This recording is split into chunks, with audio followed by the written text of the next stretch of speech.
Oke, Assalamualaikum warahmatullahi wabarakatuh. Halo semuanya, sebelumnya perkenalkan nama saya Inayah Huranisa. Saya mahasiswa Teknik Industri dari UIN Sunan Kalijaga dengan NIM 2310606033. Oke, jadi di sini saya akan menjelaskan mengenai alur pemrograman.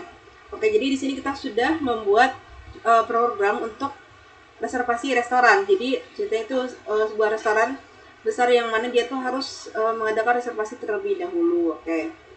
Nah, di sini tuh seperti biasa kita import tag terlebih dahulu untuk nantinya tuh digunakan sebagai GUI dari sistem reservasinya itu. Nah, lalu kita juga mengimport MySQL connector. Nah, ini tuh untuk menghubungkan dengan database di MySQL nantinya. Oke, saja di sini ada beberapa fungsi, yaitu ada fungsi refresh, terus fungsi insert, fungsi clear data, fungsi update, dan juga fungsi delete. Oke, fungsi refresh table ini nantinya itu untuk memperbarui tampilan. Jadi dia tuh semua data yang berada di resident disimpan dalam variabel myResult. Nah, terus nantinya itu akan dihapus dan diberikan data terbaru. Nah, ini itu untuk memperbarui tampilan. Oke, selanjutnya itu ada fungsi insert data. Nah, untuk insert ini dia itu pastinya ya memasukkan data ke dalam database-nya. Nah, nantinya itu data yang kita masukkan itu akan berada di dalam variabel nama pelanggan, nomor HP, nomor meja, waktu, tanggal, sebagainya. Lalu akan dimasukkan ke dalam ini nama kontak meja ataupun kolom-kolom yang ada di database. Oke. Lalu itu selanjutnya nantinya ini ada SQL dan value untuk di database-nya nanti. Nah, ini kenapa ada refresh table? Jadi ketika kita nanti menginsert data baru, nanti itu dia tuh secara otomatis akan memperbarui tampilannya sendiri. Oke. Lalu di sini ada clear data, itu untuk membersihkan data. Nah, lalu untuk update data. Nah, apa bedanya update data dengan refresh table ini? Nah, untuk update data sendiri. Nah, untuk refresh table kan tadi untuk memperbarui tampilan. Jadi ketika di insert itu dia langsung memberikan tampilan terbarunya dari database-nya. Nah, kalau update data itu dia memperbarui datanya. Nah, jadi kalau refresh table itu memperbarui tampilan, kalau update data itu dia memperbarui datanya. Jadi nanti itu di sini kita akan mencoba untuk mengupdate datanya. Lalu untuk delete data itu yaitu untuk menghapus data. Nah, lalu ini settingan untuk membuat GUI dari reservasi restoran kita ini. Nah, di sini untuk pengaturan label-labelnya. Nah, lalu untuk di sini itu ada untuk buttonnya. Di sini ada warna putih, biru, kuning, dan juga merah. Nah, nanti juga di sini ada preview. Nah, preview itu apa? Ini tuh jadi untuk tampilannya. Nah, jadinya nanti kolom 1 ini luasnya itu sekitar 150 panjang karakternya itu. Nah, itu insersi ini nantinya agar mereka itu terletak di tengah saat datanya dimunculkan. Nah, jadi tiap kolom ini diberi heading. Nah, untuk yang pertama itu untuk kolom nama, yang kedua itu nomor HP, dan seterusnya. Oke, lalu ada untuk menampilkan data. Nah, untuk menampilkan data kita hubungkan dengan MySQL connector ini. Nah, hostnya kita menggunakan localhost ini. Dengan database-nya itu kita masih menggunakan database Pemcom. Nah, oke, langsung saja kita coba untuk menjalankan programnya.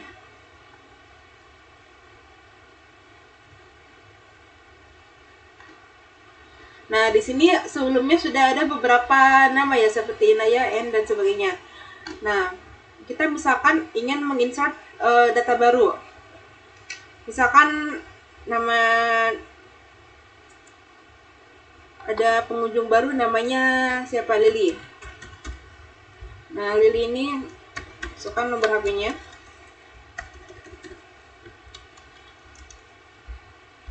Dia ingin di meja nomor 7. Dengan waktunya itu dari jam 12.30 sampai 14.15.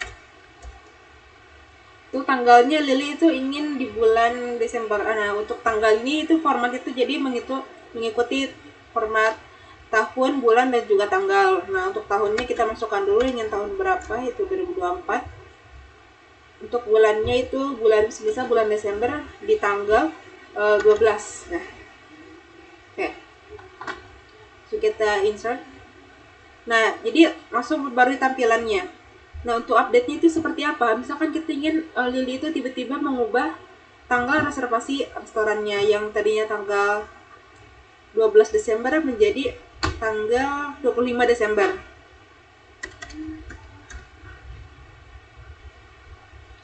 Nah, kita coba update.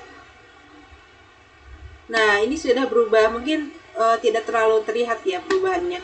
Mungkin kita coba ganti nomor mejanya Lili. Lili itu ingin di meja nomor 17 misalkan. Dengan jamnya juga ingin diganti menjadi sampai jam 3. Ingin memperbarui lama waktu reservasinya. Oke, coba kita update. Nah, ini sudah diganti ya. Jadi nomor mejanya tadi Lili itu asalnya angka 7, jadi nomor mejanya 17. Nah, jamnya juga sudah diganti ya. Nah, untuk clear ini itu untuk meng-clear semua tulisan yang ada di sini. Nah, oke.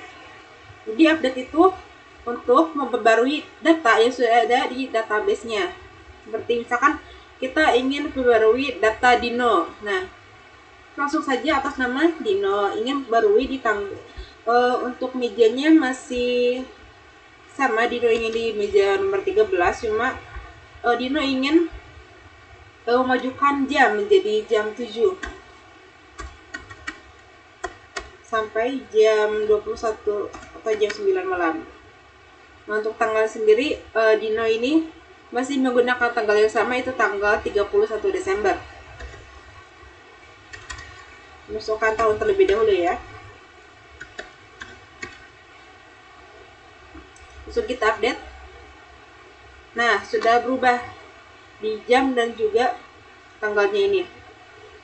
Oke, jadi itulah fungsi dari update data.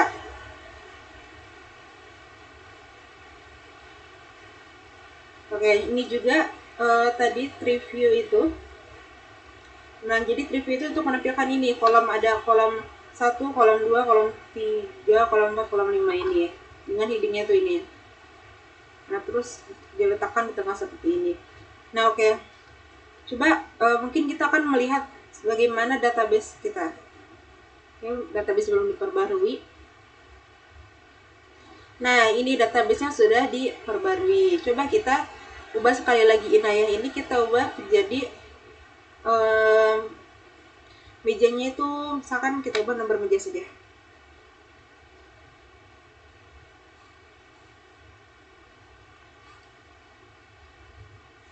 Ya, Dino saja, kita ganti Dino. Dino itu ingin mengubah ke meja nomor 20.